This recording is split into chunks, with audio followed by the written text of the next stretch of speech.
Sir, CPM അതായത് കേരളത്തിലൊട്ടാകെ അവർ ജില്ലാ സമ്മേളനങ്ങൾ നടത്തിക്കൊണ്ട് വരികയാണ്. ഇപ്പോഴിതാ പത്തനംതിട്ട ജില്ലാ സമ്മേളനത്തിൽ CPMന്റെ പ്രമുഖ നേതാവാണ് G. സുധാകരൻ. അദ്ദേഹത്തെ രൂക്ഷമായി വിമർശിച്ചിരിക്കുകയാണ്. അതായത് അദ്ദേഹം വായിൽ തോന്നിയതെല്ലാം വിളിച്ചു പറയും, പാർട്ടിക്കെതിരായിട്ടും അല്ലാതെയും എല്ലാം വിളിച്ചു പറയുന്ന ഒരു നേതാവാണ് G. സുധാകരൻ എന്നാണ് പറഞ്ഞിട്ടുള്ളത്. സാർ ഇതെങ്ങനെയാണ് ഇപ്പോൾ? പക്ഷേ അദ്ദേഹം ഇപ്പോൾ രംഗത്തെത്തിയിട്ടുണ്ട് G. സുധാകരൻ. സാർ ഇതെങ്ങനെയാണ് നോക്കിക്കാണുന്നത്?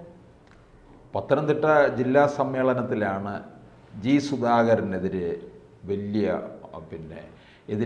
അഭിപ്രായങ്ങളൊക്കെ ഉയർന്നത്. പാർട്ടി പ്രതിനിധികൾ G. സുധാകരൻ പാർട്ടി പ്രവർത്തനത്തിന് ഇറങ്ങാൻ തുടങ്ങിയപ്പോൾ ഈ പത്തനംതിട്ട ജില്ലാ സമ്മേളനത്തിൽ ഇരുന്ന ആ പ്രതിനിധികൾ ജനിച്ചിട്ട് പോലുമില്ല.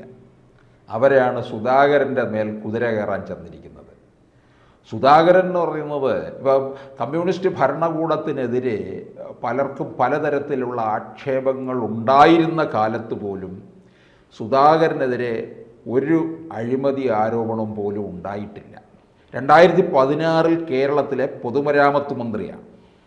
MLA ആയിരുന്നിട്ടുണ്ട് നിരവധി തവണ. അദ്ദേഹത്തിന് വളരെ തൻ്റേടമുണ്ട്, ആർജവമുണ്ട്, പറയാനുള്ള കാര്യങ്ങൾ കൃത്യമായിട്ട് പറയുന്നുണ്ട്. അദ്ദേഹം പറയുന്നുണ്ട്, പാർട്ടിയിൽ പറയേണ്ട കാര്യങ്ങൾ ഞങ്ങൾ പാർട്ടിക്കകത്ത് പറയും, പക്ഷെ അല്ലാതെ സ്വാഭിപ്രായം പറയണമെന്നാണ് കാറൽ മാർക്സ് പോലും എഴുതിയിട്ടുള്ളതെന്നാണ് പറയുന്നത്.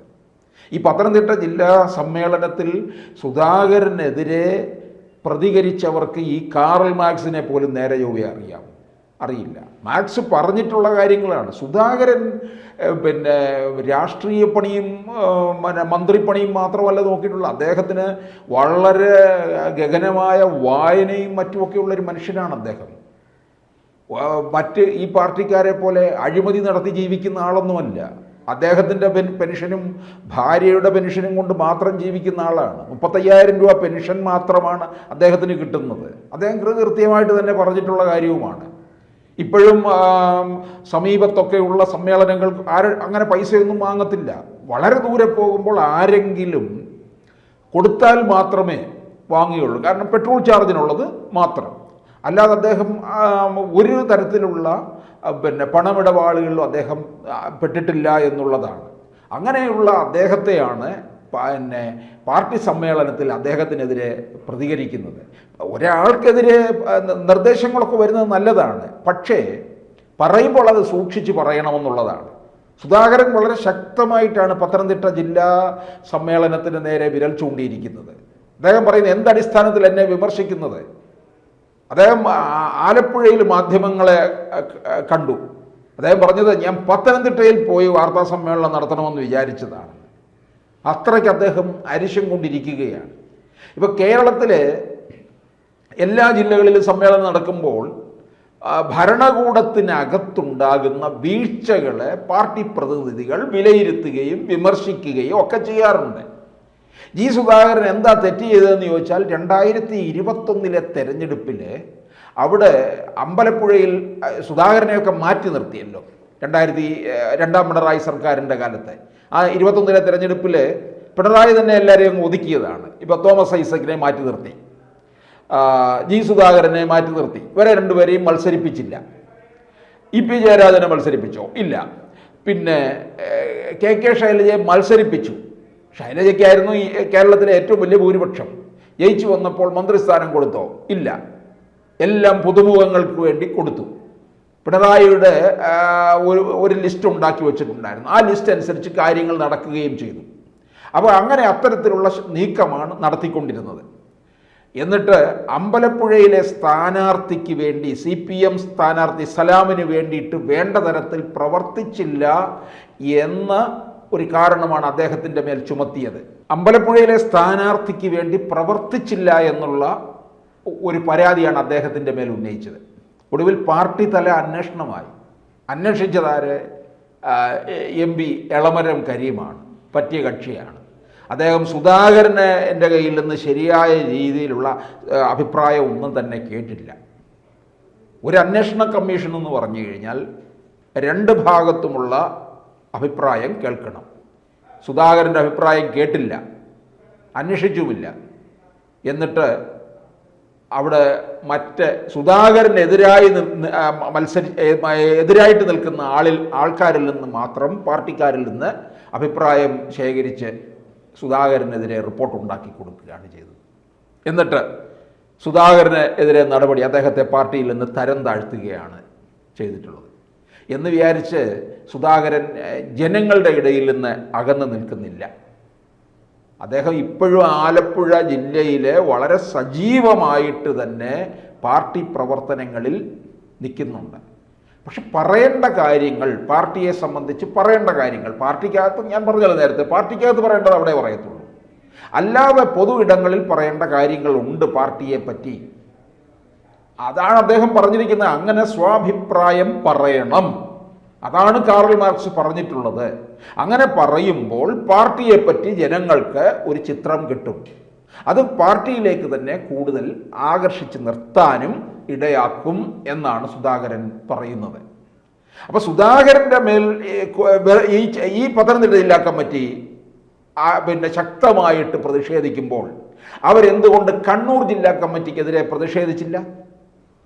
കണ്ണൂർ ജില്ലാ കമ്മിറ്റിയെ പ്രതിഷേധിക്കാൻ എന്തുകൊണ്ടെന്ന് ചോദിച്ചാൽ, നവീൻ ബാബുവിൻ്റെ മരണം നടന്നത് എവിടെയാണ്? കണ്ണൂരിലാണ്. ആ കണ്ണൂരിലെ PP ദിവ്യയെ പോലുള്ളവരുടെ പ്രവൃത്തി കൊണ്ടാണ് നവീൻ ബാബുവിന് മരണത്തിലേക്ക് പോകേണ്ടി വന്നത്.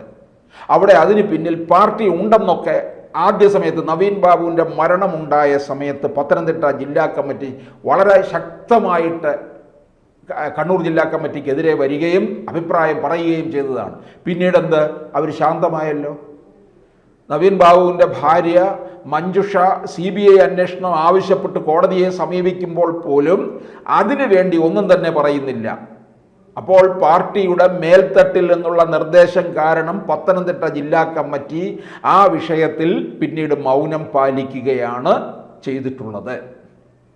നവീൻ ബാബുവിൻ്റെ പ്രശ്നത്തിലാണ് ഏറ്റവും അതിശക്തമായിട്ട് വിമർശിക്കേണ്ടത്. മറിച്ച് പിന്നെ പിണറായി വിജയൻ്റെ പലതരത്തിലുള്ള പ്രവർത്തികളെക്കുറിച്ചും, ഈ പത്തനംതിട്ട ജില്ലയുടെ ചില ഭാഗങ്ങളിലൂടെയാണല്ലോ കേരളയിലും മറ്റുമൊക്കെ കടന്നു പോകുന്നത്. തിരുവല്ല കേന്ദ്രീകരിച്ച് കേരളയിൽ ആക്ഷൻ കൗൺസിലും ഒക്കെ ഉണ്ടല്ലോ. അപ്പോൾ അവിടെ ഈ കേരളയിൽ എന്ന് പറയുന്നത് ഉണ്ടാക്കിയിട്ടുള്ള പൊതുജനങ്ങളിൽ നിന്നുണ്ടായിട്ടുള്ള എതിർപ്പ് എന്തുകൊണ്ട് പത്തനംതിട്ട ജില്ലാ കമ്മിറ്റിയിൽ കൊണ്ടുവന്നില്ല? അപ്പോൾ അതുപോലെ തന്നെ പിണറായി വിജയൻ്റെ പലതരത്തിലുള്ള ധാർഷ്ട്യവും പിന്നെ ഈ തൻ്റെതായ രീതിയിലുള്ള പോക്കുമൊക്കെ എന്തുകൊണ്ട് പിന്നെ അവിടെ വിമർശിക്കപ്പെട്ടില്ല? ഭരണത്തിനുണ്ടായ പരാജയം എന്തുകൊണ്ട് 24 ലോക്സഭാ തെരഞ്ഞെടുപ്പിൽ തോമസ് ഐസക്ക് പരാജയപ്പെട്ടതിൻ്റെ കാരണമെന്ത്? കേരളത്തിലെമ്പാടും ഭരണവിരുദ്ധ വികാരമുണ്ട് എന്നുള്ളത് മനസ്സിലാക്കിയിട്ട് ഭരണത്തിനെതിരെ വിമർശിക്കാൻ തയ്യാറായില്ലല്ലോ. മറിച്ച് സുധാകരനിലേക്ക് എത്തിയിരിക്കുകയാണ് എല്ലാം. സുധാകരൻ എന്ത് ചെയ്തു?